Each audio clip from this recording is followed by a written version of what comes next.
Number 10. The Desert Eagle in 50 Action Express. On paper, this is the most powerful semi-automatic pistol in the world. A gas-operated, rotating bolt hand cannon that fires a bullet the size of your thumb. In practice, it is a 4.5-pound range toy that costs $2 a round to feed, jams if you do not grip it like you are trying to crush a walnut, and has zero practical application outside of making strangers at the range point at you. It is too heavy to carry. It is too expensive to train with. It is too unreliable for defense. And the recoil, while manageable for experienced shooters, will teach a new shooter the worst flinch of their life. The honest caveat is that the Desert Eagle is an engineering achievement and genuinely fun to shoot occasionally. But fun and functional are not the same word, and nobody who understands firearms recommends the Desert Eagle for anything except entertainment. Number 9. The Kel-Tech Sub2000, a 9mm carbine that folds in half and accepts Glock magazines. On paper, that is genius. A backpack gun, a truck gun, a compact home defense platform that shares magazines with your sidearm. In practice, the Sub2000 rattles. The build quality feels like it was assembled from parts bin leftovers. The cheek weld is non-existent because the stock is a polymer tube that puts your face against a buffer tube. The trigger is rough and inconsistent, and accuracy beyond 25 yards degrades rapidly. Owners who love the concept end up selling the execution within a year. Number 8. The standard manufacturing S333 Thunderstruck. A double-barreled revolver that fires 2 rounds of .22 Magnum simultaneously with each trigger pull. On paper, 8 barrels worth of immediate firepower in a pocket-sized frame. In reality, this might be the worst commercially produced firearm of the modern era. The trigger pull has been measured at over 20 pounds. The barrels do not shoot to the same point of aim. The recoil is bizarre and unpredictable. Multiple reviewers have described it as genuinely dangerous to the user, and at least one gave it away rather than sell it to another person. It proves that innovative does not mean functional. Number 7. The Remington R-51. Remington announced the R-51 as a sleek, slim, modern 9mm carry pistol with a unique Pedersen hesitation lock action that promised soft recoil and smooth cycling. The marketing was gorgeous, the press release was compelling, and then the guns shipped. The first production run was so catastrophically unreliable that Remington issued a full recall. Guns would not feed, guns would not extract, guns would lock up mid-magazine and refuse to cycle.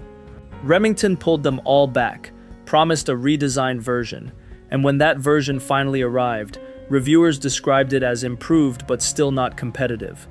The R-51 is a textbook case of a gun that won the marketing battle and lost the engineering war. Number 6. The Bond Arms Snake Slayer and every .410 Derringer like it.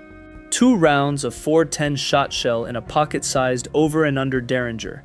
Sounds devastating. It is not. The short barrel strips velocity from an already anemic cartridge. The rifling spins the shot into a wide, unpredictable donut pattern that eliminates any hit probability advantage shot shell is supposed to provide.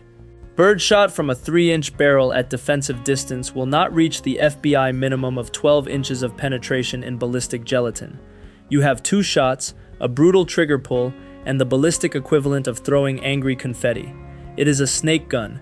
It works fine for that. As a defensive firearm, it is a paperweight with a hammer. Quick pause. I know some of these picks are making people uncomfortable, and we have not even gotten to the top 5 yet. If you own one of these and disagree, or if you own one and reluctantly agree, drop it in the comments. Honest debate is how we all get smarter. Number 5. The FN57 20 rounds of 5.7 by 28mm in a full-size polymer frame. On paper, a high-velocity, armor-penetrating wonder gun. In civilian reality, you do not have access to the SS-190 armor-piercing ammunition that makes the 5.7 by 28 cartridge special. What you get is a commercially available hollow point that performs roughly on par with a hot .22 Magnum, in a gun that costs over $1,400, firing ammunition that costs 60 to 80 cents per round. The military version with restricted ammunition is genuinely impressive. The civilian version is paying a massive premium for a concept you cannot legally access. Number 4. The Chiappa Rhino, a revolver that fires from the bottom cylinder instead of the top, reducing muzzle flip and felt recoil. The engineering concept is brilliant. The execution has been uneven.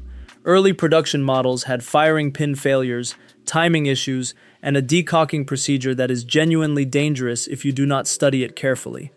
The internal mechanism is so complex that most gunsmiths refuse to work on it. And at over $1,000, you are paying premium money for a revolver that requires you to read the manual like your life depends on it, because with that decocking procedure, it literally does. The honest caveat is that later production rhinos are significantly improved, and the concept itself is sound. But a concept that requires 3 generations of production to get right is a concept that was shipped before it was ready. Number 3. The Sig Sauer Spear Lieutenant lineage, from the XM7 military contract. Short stroke piston system, folding stock, multi-caliber capability. On paper, this is the most advanced AR platform rifle on the civilian market. In practice, independent testing has documented barrel flex causing accuracy shift when accessories are mounted to the handguard, because the barrel attachment uses set screws that allow movement under load. Handguard screws strip over time. Zero shift with mounted optics has been reported by multiple owners. At nearly $2,000, the Spear Lieutenant is trading on its military association while delivering a platform that a purpose-built direct impingement AR from BCM handles more reliably at a lower price. Innovation that has not been fully sorted is not innovation. It is a beta test you are paying to participate in. Number 2. The Taurus Judge, a revolver that fires both .45 Colt and .410 shot shells. On paper, versatility incarnate. In reality, the single most ballistically overhyped firearm of the 21st century. The .410 shot shell from a 3-inch rifled revolver barrel is a ballistic disaster. The rifling is legally required because the gun is classified as a handgun, and rifling does the opposite of what you want it to do to shot. It spins the pellets into a wide, erratic ring pattern that is wildly inconsistent. Standard birdshot .410 loads penetrate approximately 3 inches into ballistic gel from the Judge's barrel. The FBI minimum for effective defensive ammunition is 12 inches. That means birdshot from the Judge will make someone angry. It will not stop them. Even .410 buckshot loads out of the Judge produce marginal penetration and unpredictable patterns. The .45 Colt rounds work, but if you wanted .45 Colt, you could buy a purpose-built .45 Colt revolver with better accuracy, better sights, and a barrel optimized for the cartridge. The Judge is a solution looking for a problem that does not exist, and it has been the best-selling proof of concept failure in Taurus history. And number 1. The gun that only looks good on paper and will absolutely start a fight the moment I say its name. The 1911. Now, before you throw your phone or close this tab, hear me out. The 1911 is an icon. It won 2 world wars. It defined the American combat pistol for most of the 20th century. The single-action trigger, in a properly fitted example, is one of the finest in the handgun world. Its grip angle is legendary. Its cultural significance is undeniable. None of that is the question. The question is whether, in 2026, the 1911 platform makes sense on paper, compared to what is available, and on paper it does not. 7 to 8 rounds of .45 ACP in a single stack magazine, in an all-steel platform weighing 2.5 pounds unloaded, requiring a thumb safety, a grip safety, and in many configurations regular maintenance to remain reliable.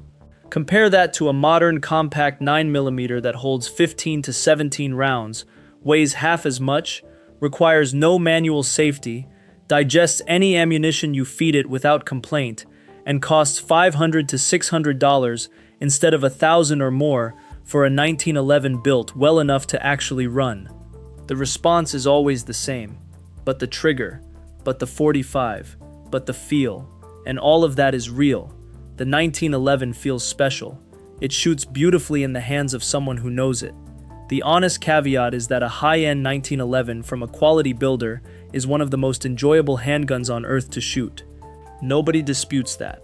But enjoyable and optimal are not the same word. The specs that made the 1911 revolutionary in 1911 are the specs that make it obsolete on paper in 2026. Less capacity, more weight, more complexity, higher cost, lower reliability in budget examples.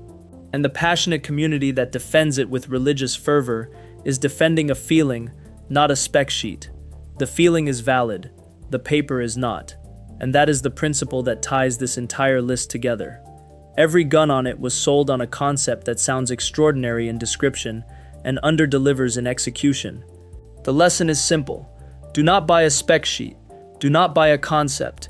Do not buy a lineage, a legacy, or a marketing campaign. Buy a range session. Fire the gun before you buy the gun. Because paper does not recoil, paper does not jam, and paper does not miss. The range tells you the truth that the brochure never will. Now I know number 1 is going to light up the comments, and I want that. Tell me why I am wrong. Tell me why I am right. Bring data, not feelings. Those are the conversations that make all of us sharper.